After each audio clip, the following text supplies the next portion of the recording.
تو وہاں سے پھر ایک اور بھی آتا ہے کہ حضرت ابراہیم علیہ السلام کی جو نسل یا فالوورز تھے ان میں سے تو کافی خدا تعالیٰ کے فضل سے بڑے نبی آئے، مگر حضرت رسول کریم صلی اللہ علیہ وسلم میں سے صرف ایک نبی. کس نے بتایا آپ کو؟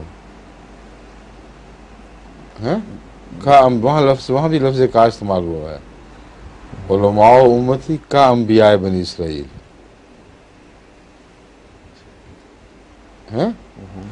تو علماء سے مراد وہ علماء ہیں جن کا قرآن کریم میں ذکر فرماتا، اللہ تعالیٰ فرماتا ہے انما یخشی اللہ من عبادہ العلماء.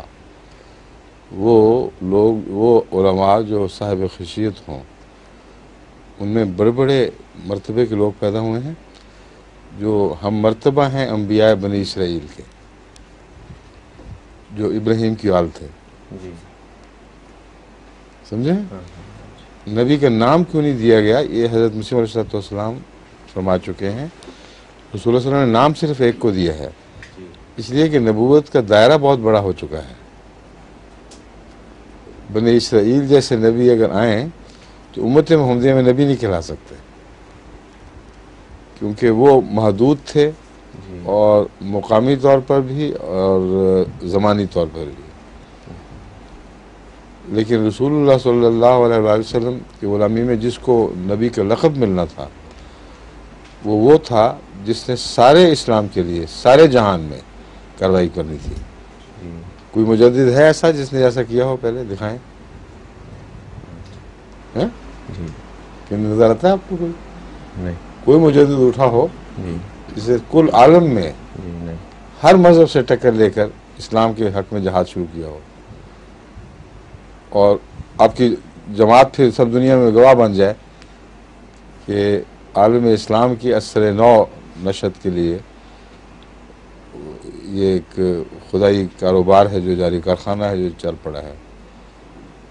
اور لِیُظْهِرَهُ عَلَى الدِّینِ کُلِّهِ کی آیت اس پر چشمہ ہو.